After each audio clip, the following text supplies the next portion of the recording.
Hello guys, this is Vaish. So the governor versus state is a very big issue which UPSC have already asked mains questions also in 2018, if you remember, whether the Supreme Court judgment which came in July 2018 can settle the political tussle between the Lieutenant Governor and the elected government of Delhi. Okay, so you should know that the mains exam happens in around October time or November time and all, and 2018, just 2-3 months before that, a judgment which came based on that a mains question has been asked. So you should understand how much relevant the current happenings is there. Okay, it's not about just Lakshmikant textbook and all.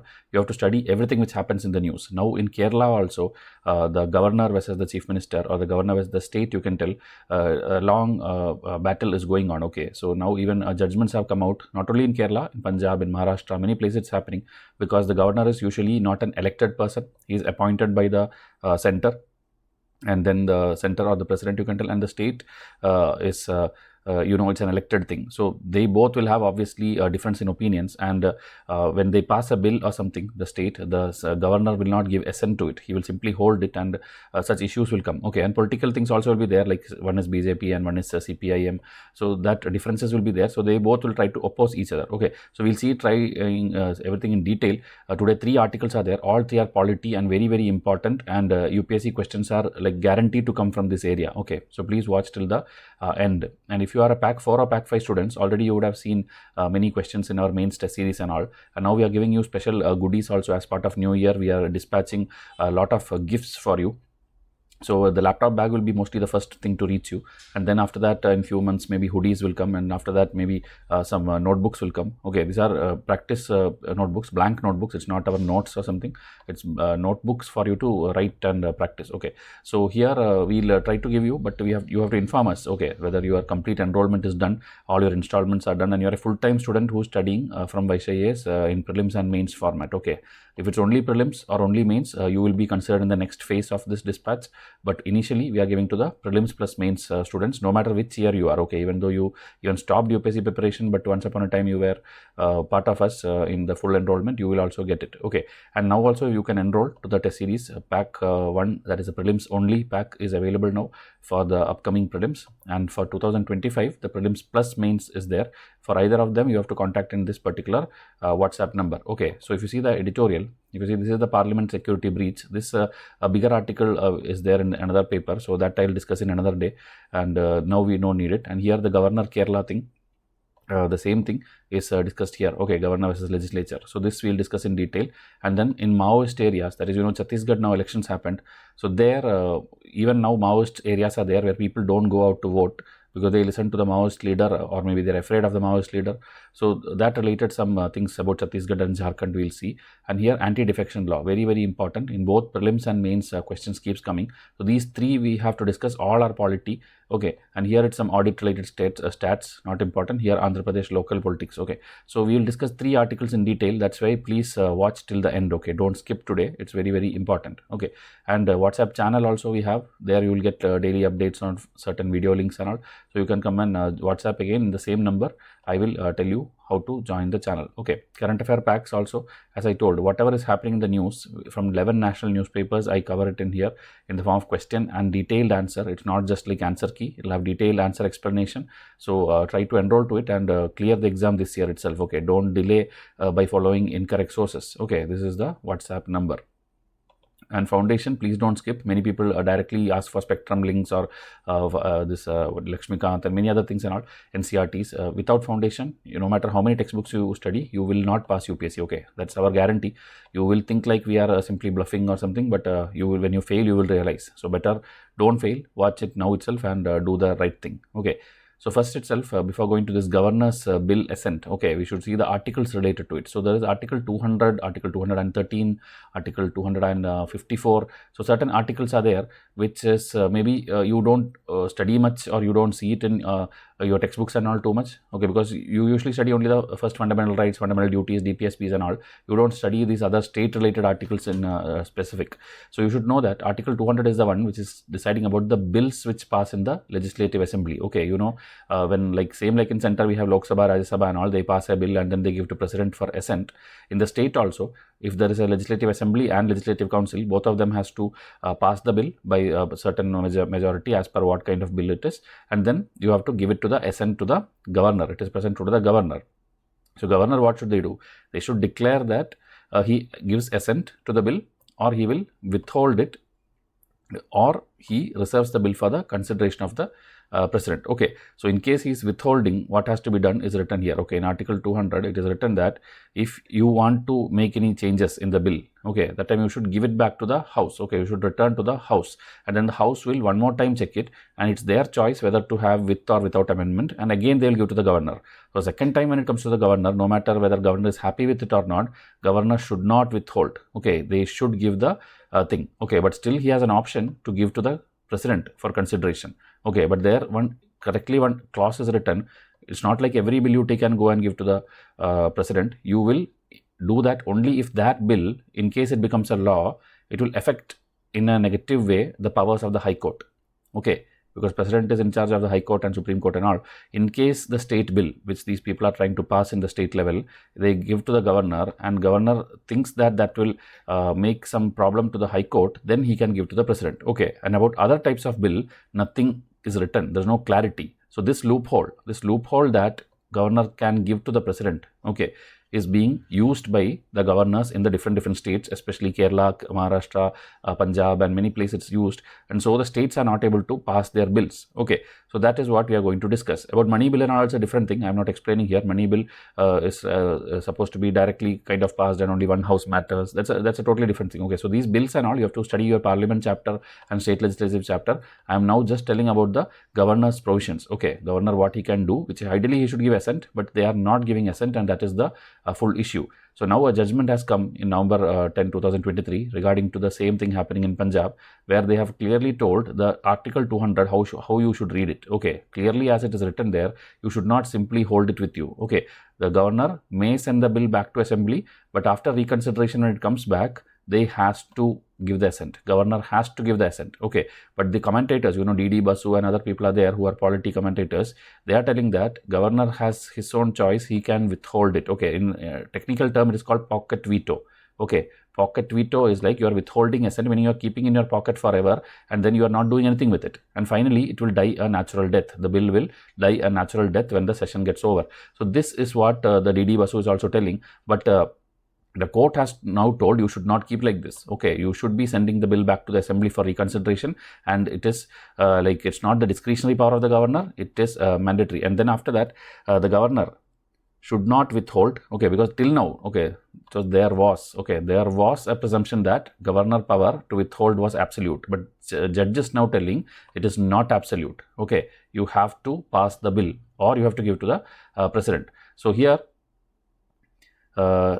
the CJI, the Chief Justice of India, knocked out the option of withholding assent. That is, pocket veto is gone. Now, if the governor decides to withhold assent, he had to send it back to the assembly immediately for reconsideration, in which case he has no other option except to give assent. I mean, second time when it comes to governor, he has to give the assent. Okay, so now the state government's problems are not yet over, because as I told, one more loophole is there, that giving it to the president. Okay, so here again what happened is Article 200 you brought clarity. Okay, with the judgment you brought proper clarity, but there are still problems. So that is what we are going to see in the upcoming things, the president's consideration. Okay, an area which is exploited by the governor to frustrate the lawmaking exercises.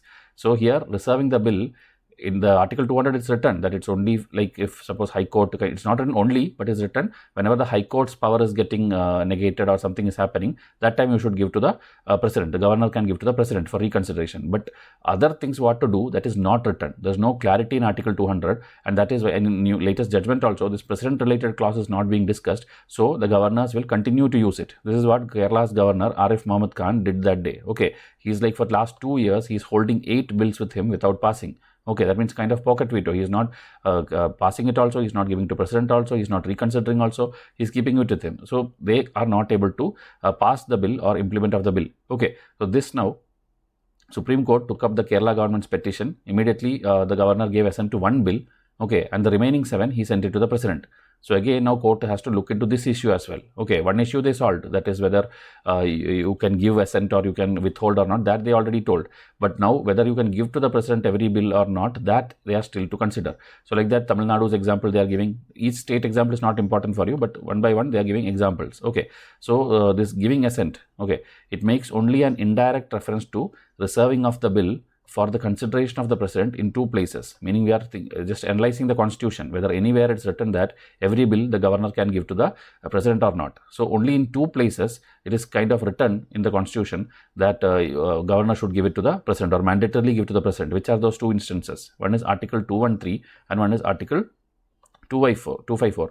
So here it is about the ordinance making power. Okay, whenever like the legislative assembly is not in session, governor has the power to pass ordinances. But there will be certain cases where the governor can do ordinance only after the instruction of president. Okay, so such scenarios, governor can go to the president. This is case number 1 during the ordinance making. Second one is the subjects on concurrent list. You should know that we have this union list, state list and concurrent list, where concurrent list is something where under that whatever things are there, laws can be made by both center as well as state.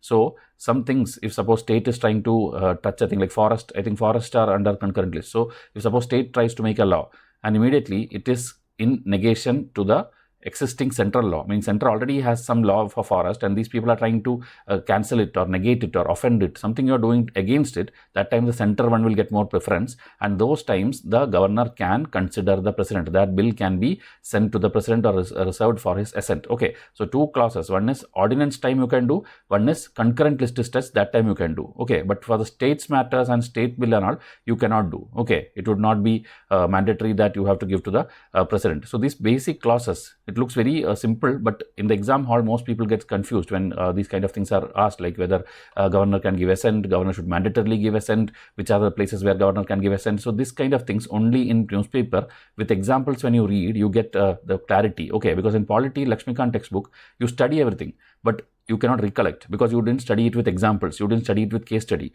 Here Kerala's case I am telling you, the ordinance thing I am telling you, here the concurrent list I am telling you. So it becomes more clarity and you will remember this slide. Exactly my voice will come to you in the exam hall when you are seeing such type of questions. Okay.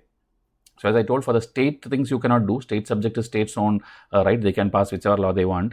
But the concurrent one you cannot do. Okay. So if the governor thinks a bill contains unconstitutional provisions, the only option for him is to send it back to the assembly for reconsideration. Okay. A governor is not personally responsible for anything done by the government. So he should not feel too much hard feelings and all. He should immediately pass it. Okay. Then constitutional validity of a law is decided by the court. Okay, here there is no governor or president. Once the law gets passed, meaning the governor does it and there is some problem, then governor don't have to worry too much. The courts are there. Courts will look into it whether it is violating any fundamental right or the basic structure of constitution, that the courts will take care. This is what the CSE has told and that is why it is very, very important. Now the second article is about Maoist area. You know, this sector, okay, Bihar, Jharkhand, Telangana, Odisha, this Chhattisgarh, this area is where most of the Maoist is there and it's going down. It's not like now, like the early 70s and 80s and all, it was very too much, but now it is going down and many people are surrendering also. They're surrendering their arms and they also want a proper life and they want to agree with the government. Okay, Maoism means actually they don't agree with the government. They want their own parallel government, the Janata Sarkar kind of thing. And the Mao is an old Chinese person. So communism and all these things are same. You would see red flags wherever you see communist. So that same kind of thing. They are actually, these leaders are there who are some leaders fooling the people and trying to make them go against the government. Okay. So here, because of that also, in Jharkhand mainly, a movement called this Patalghari movement you would have seen, where like this stones they'll make, the old Ashoka stones, kind of Ashoka pillar kind of stones they'll make, in which they will write certain things and tell like, up to this stone, your government rules and all will work. And beyond this, it won't work. Okay, beyond this, it will be our own Mao rules are there, our own forest rules are there, forest related clauses only we will follow and not your central government's rule. Okay, so since 2017, this is spreading in more than 200 villages in Jharkhand and nearby Chhattisgarh, tribal areas, everywhere it's there. Okay, so this is the central area where these people are still continuing to practice or misdirect people. Okay, so now since elections are over there, in that context only, the author is discussing this. Okay. If you see, the tribal vote voter share is around 34% of the state. So it's always told that whichever party can convince the tribal voters, they are the ones who usually form the government. Okay, because the Maoist insurgency, particularly in areas like Bastar, and if you see Bijapur, Konta, these are areas where the Maoist voting share also, if you see, it's very certain places, okay, where votes doesn't come, is like 3 to 4% is these two areas. Okay, other Bastar area and all, people are convinced to vote, and then if you can convince them, you make the government. Okay, so this areas, which is Schedule 5 areas, if you know, okay, we have different schedules in our constitution. So Schedule 5 is the one which is for the tribal people in certain states. Okay, so this related things is not being, like, only in paper it is there. Whatever laws there going on is the Mao laws going on. Okay, so several issues that shape the issues on which political parties contested are being discussed, but nowhere they are telling about ending the Maoism thing. Okay, all the parties, they have different promises and all made, but the Maoist ending thing, no party is till now able to achieve. Okay, so these people believe in boycotting all the things which government does, especially elections, because they think that is the most effective tool towards empowerment. Okay, that is by not participating in democratic process, we are kind of winning. Okay, and they want to establish this fact that the Maoists are the people's cause. Okay, the government is of no use, the Maoist is the one who can bring peace and everything for the thing, and so that is why they form a parallel government called Janta Sarkar. Okay, you would have seen many movies are there in Bollywood also, which is made in detail regarding this. So the state has not been able to inspire these people for any reasons, maybe purposely or maybe don't know, they are not able to do it. Okay, so this discouraged mass participation in the democratic process. So again, tribals, when you see, many issues are there within them. The religion-based conversions are there, and many poverty is there, many things are there. But political parties only take whatever they like, and the Maoist leaders are very easily able to convince them that these politicians comes only for their gain, and they try to divert you, they try to distract you, so don't believe them. Okay, and finally, the Maoist way only things happen. Okay, so now again, if you see, the tribals now are aware that they have certain rights, they have certain things under the constitution, these things and all, they are slowly learning, and that is why they, as I told, the popular Patalgadi movement also, they are expressing that we need that right, we need this right and all. Okay, they don't want the constitution as such, but they want to be given these kind of things. So although a few political parties in the field came up with these issues, that we will try to implement this PESA, if you know, Panchayat extension to schedule area. This is the same thing as the 11th schedule, like we have the rural area, we have the Panchayat system, Gram Sabha and all. Same like that in the forest areas and tribal areas, the Panchayat extension to the scheduled areas is there. In 1996 itself it was passed, but not a single state government were able to implement it properly. Okay, they are just, they are in paper, and the intention is actually to give like grassroots level, face to face with the government. Okay, meaning they should be able to talk directly with the government, they should be able to retain their tribal way of life, their historical and traditional rituals should be able to continue. This is what the intention of the act is, the PESA Act, but the state governments are all doing it in a half-hearted manner, and this is what is being exploited by the Maoist. Okay, they are telling that they are never going to implement for you, we are the ones who will bring a proper peace for you, we are the ones who will give the rights to you. So that way they are able to convince the people in the scheduled area. Okay, this act is actually very big potential it has. It could completely end the Maoist itself, and their influence, which is already reducing and becoming irrelevant, it can be completely wiped out if every state properly implement the PESA Act. Okay, so the Maoist is creating a myth about themselves by pretending to be the champions of the tribal cause. Okay, they are telling that, as I told, they can only solve the problems. So now the Maoist is a major threat in internal security, GS3 paper which you will be studying. So we have to find a resolution. It's not only about the security and development of the area and all, but it's also to enable the democracy at the grassroots level and completely wipe out this wrong intentions of the Maoist. Okay, else it will be again like short term you're doing something, and they will also short term do their attack and things and all, and it will create instability. Okay, so that is the entire article of Maoism.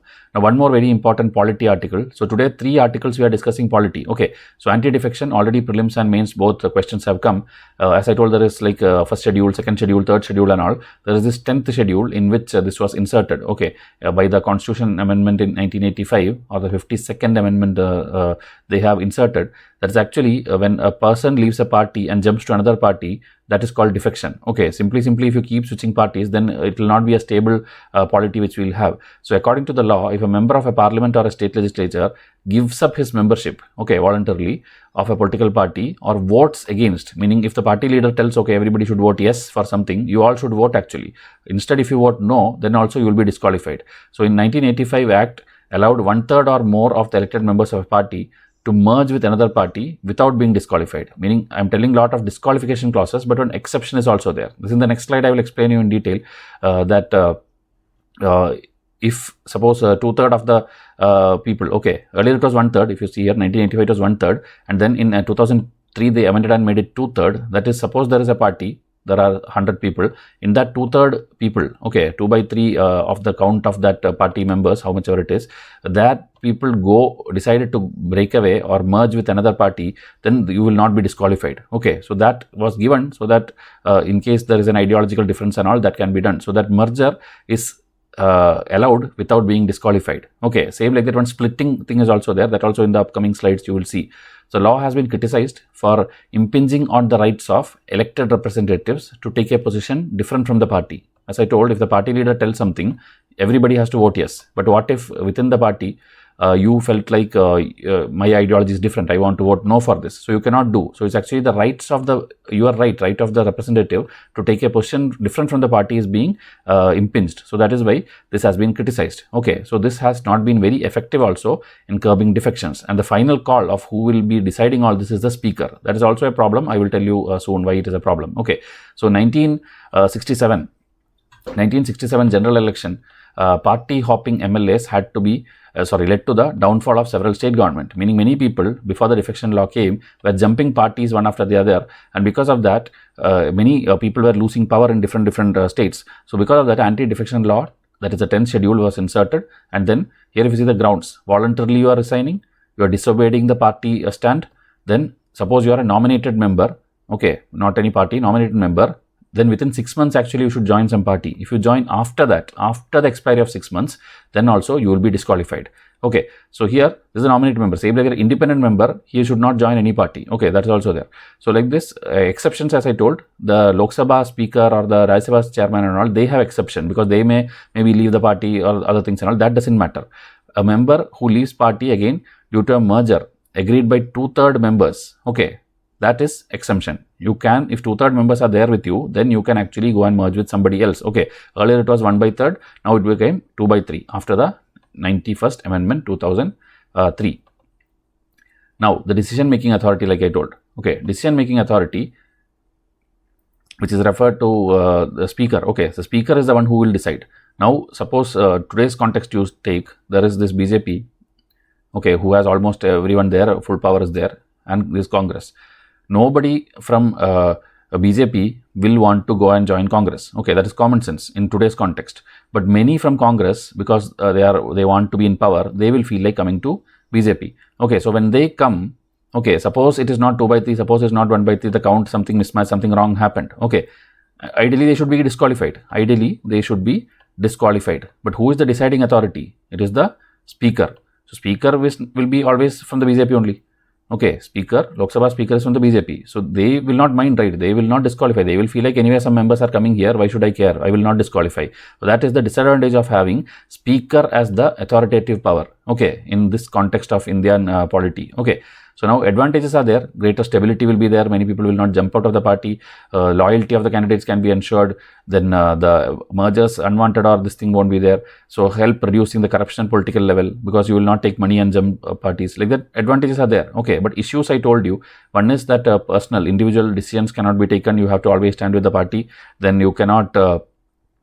this speaker keeps doing something, and then split is not being recognized, only the merger is being recognized. So that kind of thing. Okay, so split also you will see, you will understand when you are discussing more. So suggestions has been given by Supreme Court that setting up an independent tribunal to decide defection cases, meaning speaker should not be there, instead an independent tribunal should be there. This is what Supreme Court told. Second ARC report told that it should be given to higher judiciary or the election commission. The defection should be decided by these people. Then the former vice president Hamid Ansari, he suggested that the scope of anti-defection law to be restricted to conditions that may lead to loss of confidence in the government. Okay, so this opinion should leave, this is not implemented. So you can also write like Supreme Court told this, second ARC told this, the vice president told this, just to make your answer unique from others, because others will write only basic things which is there in the Lakshmikant or maybe what their coaching class gave, but you get points which is written in the newspaper by more authentic authors. Okay, so it is highly unlikely that the political defections as well as the India's anti-defection law will ever be part of not be part of public discourse. Okay, meaning always it will be in a discussion. Now also in Maharashtra, these things are happening, and he is confused like whether who to disqualify, who not to disqualify. Okay, so 10th schedule it added, and the merging it allowed. This and all we already seen. The same thing he has told in the introductory line. And then again, if you see the splitting, okay, splitting is another concept. Okay, suppose as I here they give an example of Shiv Sena. Okay, Shiv Sena party is there, and they are suppose splitting. Okay, splitting means it's not that merging thing where you 2 by 3 people go. It's like suppose Shiv Sena is there, but some people come out. Okay, some 1/3 people come out and tell like this Shiv Sena is wrong. They have forgot all the original ideology for which we started the party.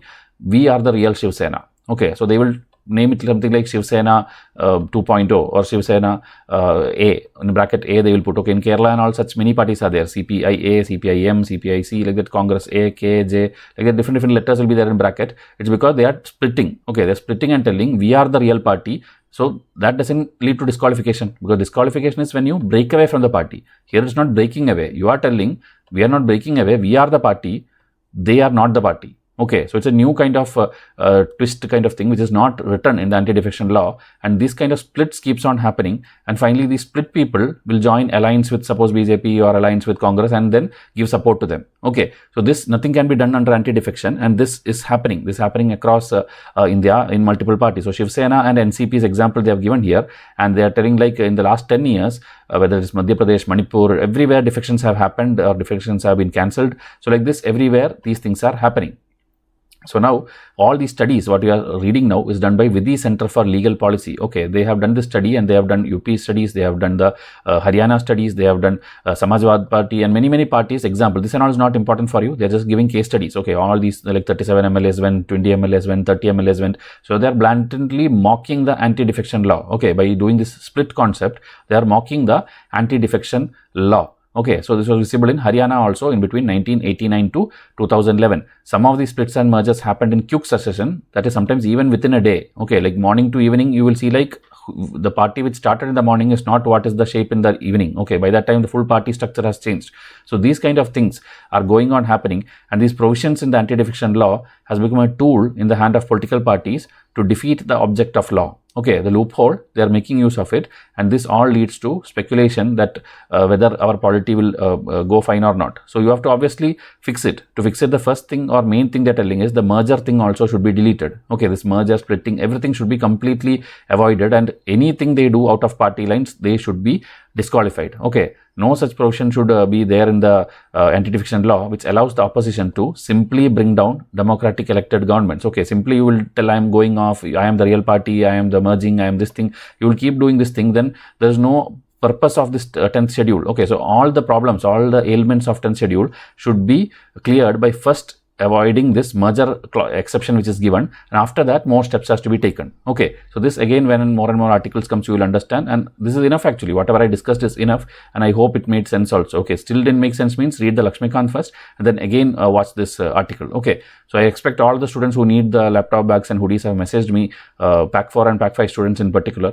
Others will get in later phases, but Pack 4 and Pack 5 you have to contact now itself, because Monday onwards I think we'll start dispatching to different cities of India. Okay, across India we are sending Jammu and Kashmir till you can tell Lakshadweep level. Every state and UT we have students. So everyone who are enrolled with us will get it. More things if you have suggestions and all, tell in comment section. I'll come up with more videos. Maybe today itself one more will come, else the episode will come tomorrow morning. Okay, and Instagram I have posted a lot of important questions and all. Please check out that also. So I'll wind up this. Thank you and have a nice